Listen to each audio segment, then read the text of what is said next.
On one side, Ultimate Gohan was hyped as the strongest non-fused fighter in the Buu saga.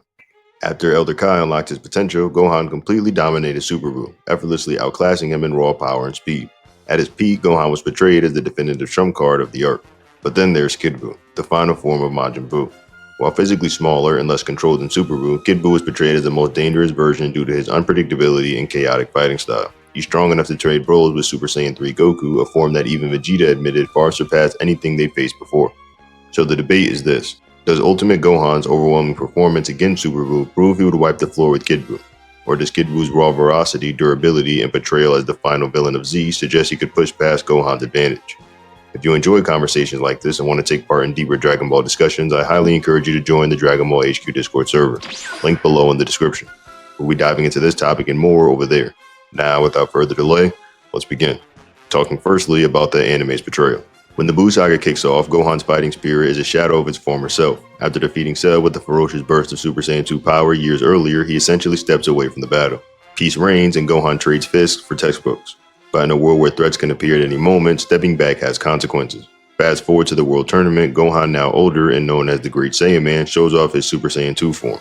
But something's off. Vegeta, never once to mince words, quickly points out that Gohan's strength has dipped. His power, once towering over the others during the Cell games, has clearly eroded from disuse. It's a wake-up call, not just for Gohan, but for the audience. That becomes more obvious when he squares off with Dabura. The two seem roughly matched, but considering Dabura is about only as strong as Super Perfect Cell, it's a red flag. Gohan used to obliterate threats like Cell, and now he's struggling. And Vegeta, he's visibly annoyed, watching Gohan flare where he should dominate. The message is pretty clear: Gohan fell behind. Meanwhile, Goku and Vegeta have kept training even across dimensions. Goku, despite being dead, manages to reach Super Saiyan 3, and Vegeta, though not yet at the level, is still significantly sharper than Gohan. Even Goku acknowledges that Gohan's performance isn't up to snuff, which is why he leaves Earth's fate in the hands of the future generation, hoping someone like Goten or Trunks might carry the torch. Gohan at this point just isn't that guy anymore. Things escalate fast with Buu's arrival. Dabura, who Gohan barely handled, gets thrashed like a rookie. Fat Buu's strength is overwhelming, forcing Vegeta to self-destruct in a desperate attempt to stop him. When that fails, the only hope lies with a different kind of power, one buried deep inside Gohan. Transported to the sacred world of the Kais, Gohan meets Elder Kai, who offers to draw out every last ounce of his potential. Unlike transformations that rely on anger or energy spikes, this ritual promises to unleash Gohan's full strength, without any of the usual drawbacks.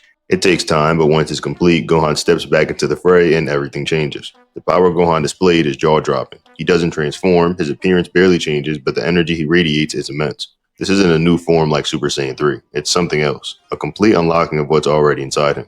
Elder Kai calls it Ultimate, though fans have dubbed it Mystic Gohan. Semantics aside, the results speak for themselves. When Gohan faces off against Super Buu, he doesn't just match him, he overwhelms him. No one had done that yet, not even Gotenks in his Super Saiyan 3 fusion form. Speaking of Gotenks, he had trained in the hyperbolic time chamber, reaching heights even Vegeta hadn't touched, and fought Buu to a stalemate. But Gohan doesn't need any of that. No fusion, no transformation, just raw, defined power, and that's enough to dominate. At this point, hierarchy is pretty clear. Ultimate Gohan stands at the top, above Gotenks, Goku, and everyone. Goku had earlier admitted he couldn't take down Super Buu himself, so the fact that Gohan could stomp Buu outright speaks volumes. Goten and Trunks themselves are stunned at how much stronger Gohan has become, so much that they feel like background characters in comparison. When discussing how Gohan compares to Kid Buu, fans are often divided depending on whether they look at the anime or the manga.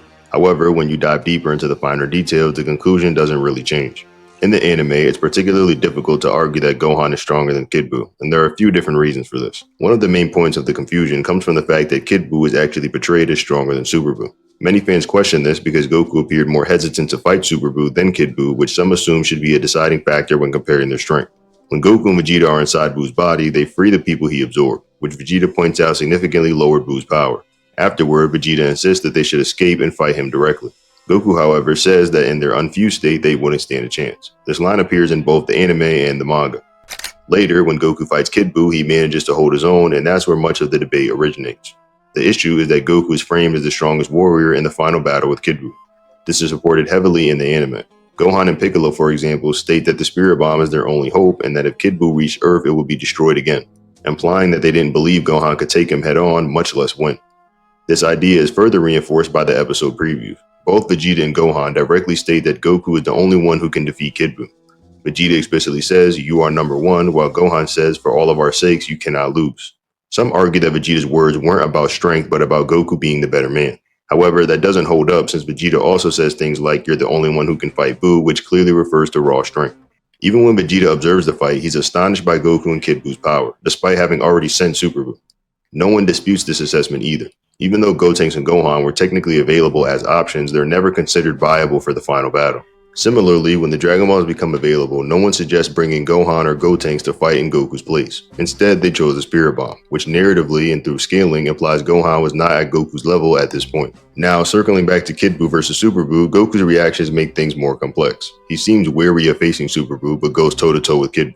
However, Kid Buu is very clearly holding back during his fights. Consistent scaling shows this pattern. For example, in the anime, there's a filler sequence where Goku fights Kid Buu in Super Saiyan 2 before transforming into Super Saiyan 3. Despite the huge gap in power between the two forms, the fight looked virtually identical, suggesting Kid Buu wasn't taking things seriously at any point. Another instance is Mr. Buu, or Good Buu, fighting Kid Buu. Despite being significantly weaker, even weaker than when he fought Vegeta since his evil side had been split off, he still holds up decently. This only makes sense if Kid Buu is holding back. Goku himself admitted that he could defeat Fat Buu back then but chose not to, wanting to leave the challenge to the younger fighters. Piccolo also suspected as much, further reinforcing this idea. All of this forms a consistent pattern. Kid Buu tends to hold back against his opponents regardless of their strength, making them appear closer to his level than they actually are. And it's literally stated that he was toying with Goku and Vegeta in both the manga and the anime. The only time Kid Buu ever shows any real signs of strain or seriousness is when he's confronted with the power of the Super Spirit Bomb. In the anime, his expression noticeably changes in that moment. What's particularly interesting, though, is that in both the anime and the manga, Kid Buu is able to actually push the Spirit Bomb back despite its overwhelming power. This isn't just an attack, it's the ultimate trump card, formed from energy gathered across the entire universe. By all accounts, it should far exceed Super Saiyan 3 Goku at his peak, and even Ultimate Gohan. Kid Buu is still able to resist him. It's only once Goku regains his full strength and combines that with the Spirit Bomb that Kid Buu is finally destroyed. In terms of raw feats alone, this already places Kid Buu above the likes of Ultimate Gohan. Now, one of the main counter-arguments people raise is that Goku believed if he gathered enough ki, he would be able to defeat Kid Buu. But this can easily be dismissed as Goku simply being mistaken. He had no way of knowing the true extent of Kid Buu's power, so his assumption that he could win at full power wasn't necessarily accurate. Realistically, to defeat Kid Buu outright in Super Saiyan 3, Goku would have needed to be stronger than an Earth Spirit Bomb multiplied many times over, at least by 50 at this point. And that's extremely unlikely and makes the idea of Gohan somehow being even stronger than that even less believable. Besides, Goku himself admitted that he underestimated Kid Buu even before their battle began, so this isn't inconsistent with his character. And that's without even factoring in all of the in-universe and meta statements labeling Kid Buu as the strongest form of Majin Buu. Goku says it, Vegeta says it, the narrator says it, and even the Kaioshin agree. This coming just after they had been worried about how powerful Buhan was only a few chapters earlier.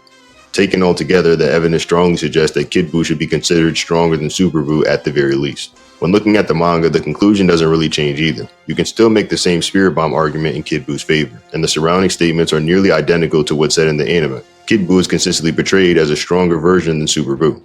Before their battle, Goku even admits that he isn't sure he can do anything against Kid Buu. Later, instead of considering Ultimate Gohan or Gotenks as viable options to take him down, the decision ultimately shifts towards relying on the Super Spirit Bomb.